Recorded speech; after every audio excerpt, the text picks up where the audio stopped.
நிறைய விஷயம் நம்ம தெரிந்து கொள்ள வேண்டியது இருக்குது. ஆன்மீகம் அப்படின்னு வந்தாலும் சரி, சிவபெருமான் அப்படின்னு வந்தாலும் சரி, நிறைய விஷயங்களை நமக்கு சிவபெருமானே புரிய வைக்கின்றார். காரணம், இப்போ நிறைய பேத்துக்கு குருமுகமாக அந்த சிவனை பற்றிய விஷயங்கள் தெரிய வந்திருக்காது. அது நிறைய பேத்துக்கு அந்த அரும்பெரும் வாய்ப்பானது கிடைக்கப் பெறுவதில்லை. மாறாக அவர்களுக்குள் ஒரு ஈர்ப்பு ஏற்படுகிறது.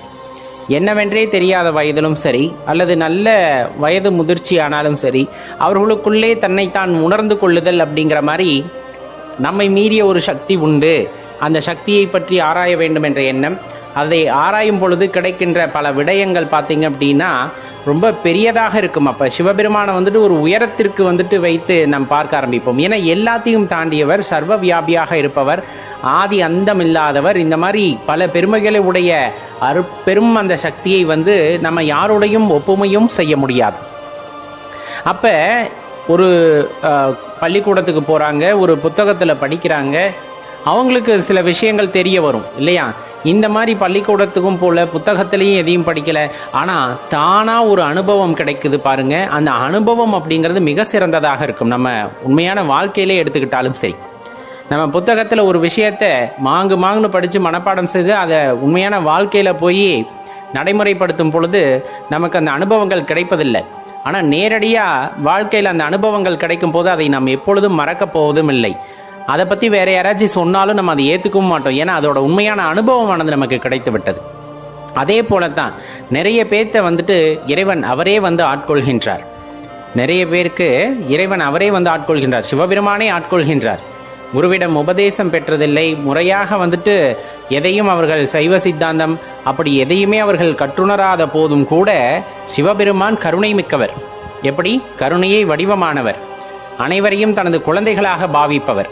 ஏன்னா நம்ம ஏற்கனவே சொன்ன மாதிரி எல்லாம் அவர்தான். அவருக்கு பற்றுதல் உண்டா அப்படின்னா கிடையாது. ஆனால் உங்களை குழந்தையாக பாவிக்கக்கூடிய எண்ணம் உடையவர், உங்களுக்கு மோட்சத்தை அளிக்கக்கூடிய அந்த ஒரு தன்மை உடையவர், உங்களுக்குள் நீங்கள் உங்களை உணர்ந்து கொள்ள வேண்டும் என்ற எண்ணத்தை உண்டாக்குவதில் அவர் வல்லவர். அப்படி இருக்கின்றவர் என்ன பண்ணுவார்னா, நம்ம இப்போ ஏற்கனவே சொன்ன மாதிரி எந்த புத்தகத்திலையும் இல்லாது, ஏன்னா புத்தகத்தெல்லாம் படித்தா அதுதான் உண்மையான மனசு எடுத்துக்கும், உண்மையான அனுபவத்தை அது எடுத்துக்காது. அந்த மாதிரி எந்த ஒரு அனுபவமே இல்லாத போது உனக்குள் ஒரு மாற்றத்தை ஏற்படுத்துவார்.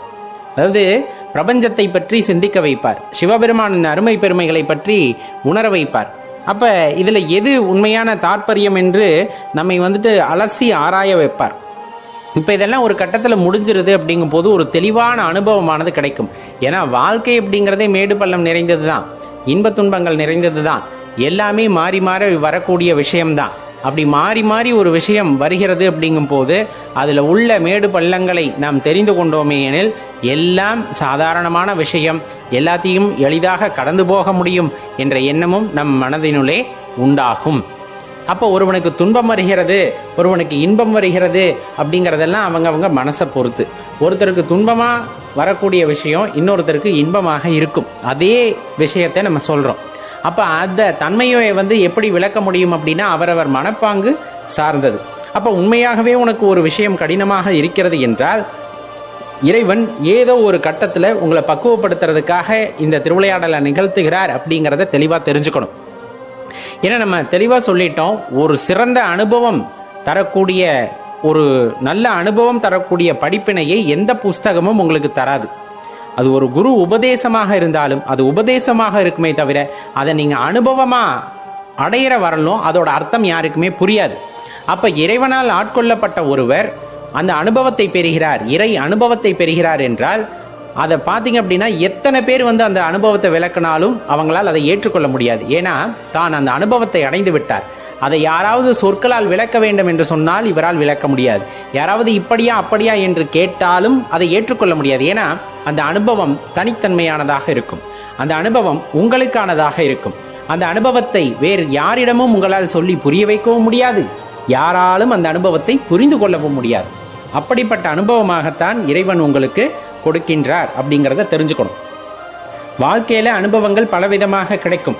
அது எப்படி வேணாலும் இருக்கலாம், நல்ல அனுபவமாக இருக்கலாம், திடீர்னு ஒரு அதிர்ச்சியான அனுபவமாக இருக்கலாம், எப்படி வேண்டாலும் இருக்கலாம். அதை நம் மனது எப்படி ஏற்றுக்கொள்கிறது அப்படிங்கிறத பொறுத்து தான் அந்த எண்ணத்தோட தன்மை, அந்த அனுபவத்தோட தன்மை அப்படிங்கிறது மாறும். அதில் எந்த மாற்று கருத்துமே இல்லை. சிவபெருமான் கருணையானல் அல்லவா? 5 வயதாக இருக்கட்டும், 10 வயதாக இருக்கட்டும், 20ஆக இருக்கட்டும், 30ஆக இருக்கட்டும், 50ஆக இருக்கட்டும், 70, 100, 120 வயதாக இருக்கட்டும், எந்த வயதில் வந்துட்டு நாம் அந்த அனுபவத்தை பெற வேண்டும் என்பது இறைவன் வைத்திருக்கிறாரோ அந்த நேரத்திலே உங்களை சரியாக ஆட்கொள்கின்றார். இன்னும் ஒன்று, நாம தேடியும் இறைவனை செல்லலாம். அவர் ஆட்கொள்வது அப்படிங்கிறது மிக சிறப்பான விஷயம். நாம் என்ன என்றே தெரியாமல் பித்தனாக அலைந்து கொண்டிருந்த நேரத்திலே அவர் அப்படியே நம்மை ஆட்கொண்டு எல்லாம் சிவமே அப்படின்ட்டு போக வச்சிருவார். இது சிவபித்தனாக மாற்றி விடுவார். சரிங்களா? நீங்க சாதாரணமா பெண் பித்து, மண் பித்து இந்த மாதிரி அலைந்து கொண்டிருக்கின்ற சமயத்தில் கூட உங்களை ஆட்கொண்டால் அந்த பித்தெல்லாம் போய் சிவபித்தாக நாம் மாறிவிடுவோம். அப்படிப்பட்ட தன்மையை யார் கொடுப்பார் அப்படின்னா சிவபெருமான் தான் கொடுக்க முடியும். ஏன் சிவபித்து? அந்த அனுபவம் அப்படிங்கிறது உங்களுக்கானதாக இருக்கும். அந்த உங்களுக்கான அனுபவத்தை யாரிடமாவது நீங்கள் எடுத்து கூறுவதற்கு முயற்சி செய்தால் அதை அவர்களால் புரிந்து கொள்ள முடியாது. நாம் பேசுவது ஒருத்தருக்கு புரியல அப்படின்னா அவங்க என்ன சொல்லுவாங்க? பிதற்றுகின்றான் ஐயா அப்படின்னு சொல்லுவாங்க இல்லையா? அப்போ என்ன ஆயிடும்? நம்மளை பித்தாக நினைத்து கொள்வார்கள். சிவன் மீது பித்தாக இருப்பதால் அவன் உளறுகின்றான் அப்படின்னே சொல்லிட்டு போயிடுவாங்க. காரணம், அந்த அனுபவம் உங்களுக்கானது. சிவன் உங்களை ஆட்கொண்டதுமே ஏற்படுத்திய அந்த அனுபவம் அப்படிங்கிறது உங்களுக்கானது. யாரிடமும் சொல்ல வேண்டாம், சொன்னாலும் அவர்களால் புரிந்து கொள்ள முடியாது அப்படிங்கிறத நிதர்சனமாக மனசில் வச்சுக்கோங்க. அவ்வளவு அருமையான விஷயம் இறைவனை உணர்தல் அப்படிங்கிறது. எப்படி? அவ்வளவு அருமையான விஷயம். விதிதான் எல்லாமே அப்படின்னு நம்மளால சொல்லிட முடியும் அப்படின்னா, விதியால் எதையும் மாற்ற முடியாது, விதிதான் அதை யாராலும் மாற்ற முடியாது அப்படின்னு நினச்சா ஒரு விஷயத்தை எப்பவுமே மனசில் வச்சுக்கோங்க. சித்த பெருமக்கள் காட்டிய வழிமுறை அது. மூச்சு காற்று அப்படிங்கிறது ஒன்று நம்ம உடலுக்குள்ளே போயிட்டு வந்துட்டு இருக்கு. அது யாருமே வந்து அதை பற்றி கண்டுக்கிறது இல்லை, கவலைப்படுறதும் இல்லை. அந்த மூச்சு காற்று அப்படிங்கிறது தான் சர்வமும் அப்படிங்கிறத தெரிஞ்சுக்கணும் இந்த உடலை பொறுத்தளவு. இந்த மூச்சு காற்றை நம்மளால் கவனிக்க முடியுமா? எப்படி உள்ளே போகுது, எப்படி அது வெளியே வருது அப்படின்னு கவனிக்க முடியுமா அப்படின்னா கண்டிப்பாக கவனிக்கலாம். இதை நம்மளால் கட்டுப்படுத்த முடியுமா? மூச்சு காற்று இந்த நொடி தான் உள்ளே போகணும், இவ்வளோ நேரம் உள்ளே இருக்கணும், இவ்வளோ நேரம் வெளியே வரணும் அப்படிங்கிறத நம்மளால் கட்டுப்படுத்த முடியுமானா கண்டிப்பாக கட்டுப்படுத்த முடியும். ஒரு குறிப்பிட்ட அளவு பயிற்சி செய்யும் பொழுது அதை நம்மால் செய்ய முடிகிறது. ஏன் மூச்சு காற்றை பற்றி இப்போ பேச வேண்டிய அவசியம் என்ன அப்படின்னு சொன்னோம்னா, மூச்சு காற்றை முறையாக நம்ம பிராணாயாமம் மாதிரி பயிற்சிகளை செய்யும் போது அதை நம் கட்டுக்குள் வைத்துக் கொள்ள முடியும். எந்த ஒரு விஷயம் நம்முடைய கட்டுப்பாட்டுடன் இயங்குகிறதோ அதை நம்மால் மாற்ற முடியும். இப்போ இதய துடிப்பு அப்படிங்கிறது நம்ம கட்டுப்பாட்டுலலாம் கிடையாது. ரத்த ஓட்டம் அப்படிங்கிறது நம்ம கட்டுப்பாட்டில் கொண்டு வரது ரொம்ப கடினம் இல்லை எப்படின்னே சொல்லலாம். ஆனால் இந்த மூச்சு காற்றை நம்ம கட்டுப்பாட்டுக்குள்ளே கொண்டு வர முடியும். இந்த மூச்சு காற்றை நம்ம கட்டுப்பாட்டுக்குள்ளே கொண்டு வந்துட்டோம் அப்படின்னால என்ன ஆகும் அப்படின்னா, இந்த கண்ணா பின்னான்னு போகின்ற எண்ணங்கள் எல்லாம் ஒரு புள்ளியிலுக்கு வந்து குவியும். அது அப்படியே குறையும். 100 எண்ணங்கிறது 50 குறையும், 50ங்கிறது 25, இந்த மாதிரி ஒரு புள்ளியிலே இறைவன் மீது வந்து குவிய ஆரம்பிக்கும். ஒரு கட்டத்திலே அந்த ஒரே ஒரு புள்ளியும் கொஞ்சம் கொஞ்சமாக மறைய ஆரம்பிக்கும். இந்த மூச்சு காற்றுக்கு அவ்வளோ தன்மை உண்டு. அப்படி குறைஞ்சு அப்படியே மறைய ஆரம்பிக்கும் போது ஆத்ம தரிசனம் கிடைக்கும் என்று எல்லா ஞானிகளும் நமக்கு கூறியிருக்கிறார்கள்.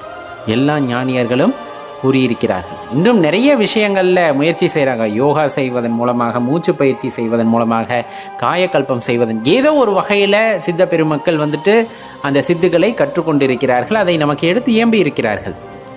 இப்போ இந்த மூச்சு காற்றை நம்ம கட்டுக்குள்ளே கொண்டு வரும்போது உடல் ஆரோக்கியத்தோடு மட்டுமல்லாமல் உள்ளிருக்கின்ற ஜீவனை உணர்ந்து கொள்ளக்கூடிய அந்த தன்மையும் நமக்கு கிடைக்கிறது. அந்த ஜீவன் யாராக இருக்கின்றார்? சிவனாக இருக்கின்றார். இந்த ஜீவன் சிவனாக இருக்கின்றார். ஜீவன் சிவனாக இருக்கும் பொழுது அந்த ஜீவனை உணர்ந்து கொள்ளுதலும் நீங்கள் சிவனை உணர்ந்து கொள்ளுதலும் ஒன்றே அப்படின்னு தெரிந்து கொண்ட பிறகு உங்கள் வாழ்க்கையவே அது தலைகீழாக மாற்றும். இறைவன் ஆட்கொண்டார். அதன் பயனாக நாம் பல முயற்சிகளை செய்து நாம் எண்ணங்களை குவித்தோம். எண்ணங்கள் எங்கு குவிக்கப்பட்டது? உள்ளிருக்கின்ற ஜீவனின் மீது குவிக்கப்பட்டது. ஜீவ தரிசனம் கண்டால் சிவ தரிசனம் கிடைத்தது அப்படிங்கிறத தெளிவாக தெரிஞ்சுக்கிட்டோம் அப்படின்னா நம்ம வாழ்க்கையே தலைகீழாக மாறும். அதில் எந்த மாற்று கருத்துமே நீங்கள் கொள்ள வேண்டாம்.